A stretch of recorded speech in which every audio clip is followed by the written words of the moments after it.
You're talking about success and what you consider success to be, and you're talking about it from a personal point of view. I'm really interested. I want to show you a clip of Ollie Olsen. Actually, that's why I had it ready to go, sort of thing Good. there. Because I'm also interested in what you consider to be success when it comes to business. I mean, what we do is easily said, radio, television, producing, whatever. It's a business. So there's got to be a metric or something for success. Yes. Now, I'm not putting words into Ollie's mouth here, but I wanted to play you a little 90 seconds of our conversation when he talked about basically how he, one person, kind of normalized speaking Māori on television. And before him, it wasn't there. And I would guess, and I am guessing because he doesn't use these words, that if you asked him, was that a success in your career? He'd say, absolutely. Let me play it for you. You have a listen to the legend. Okay. And see what he's got to say. About 2 or 3 months prior to my arriving on television, that Nola Glavish lost a job in the telephone exchange for saying kia ora. Oh, wow. So the idea of Māori language on television was just not acceptable. I said, could I do greetings and farewells in Te Reo Māori? And my producer at the time says, no, we can't do it all. And I said, why? Why not? And he said, because if we do it for you, we're going to do it for the other minority groups. Right. And I thought, well, that's a cop out. And as soon as I only thought that, so straight away I said the incoming. So if I speak German, Italian, French, Samoan, and the different languages that are in New Zealand, I can include Māori. And he said, oh, shit. Didn't think of that. So he had to ring Hal Weston, who was the head of children's programming at the time. Ah, yes. And Hal rang me and said, what's this thing about you wanting to talk to her, Mara? And I said, well, Hal, I've just had a conversation with Ian.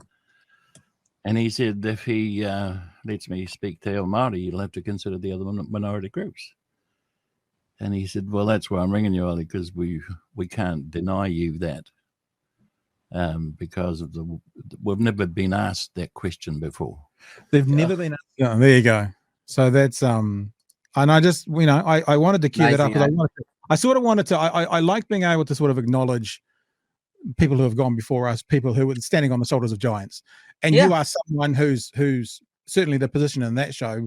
I think there was a couple of people between you guys, but came on the back of Ollie, and I definitely wanted to play a bit. But it just resonated to me about what he also brought to that role, that it made me think, what has Jace done? What has Jace been proud of? What are your success metrics for your broadcasting career, what you've done and what you are sort of proudest of when it comes to what you've done in your business work, so to speak? Yeah, it's interesting. You know what? I guess I'd like to think, and trust me, I can't compare to that. Like, I mean, because don't forget also, as well as Māori language, well, as well as Māori language, sign language as well. Ollie brought that as well. Like, Ollie was the master. Like, we knew more than keep cool till after school, didn't we? Like, we knew a few things. And it's hard to imagine that it was only that what not a long time ago that that what he was talking about was going on. And so I mean, we forget what a pioneer he was, and he was a real friend in the afternoon.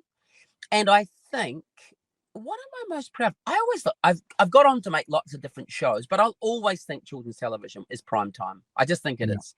I used to try and make the Son of a Gun show and after school, particularly the Son of a Gun show.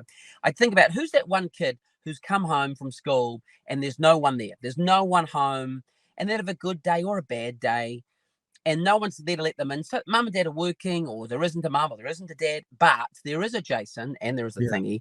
And I can be that person in the afternoon to go, hey, how you doing? How are you doing? How was it? How was it at that school? If it was not good, tomorrow it may be.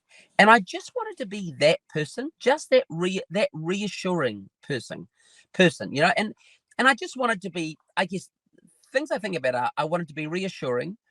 I wanted to be kind, that's and I guess I wanted to be like a companion. That's and I think sort of going through all that, and I guess I'd also throw in authenticity as well.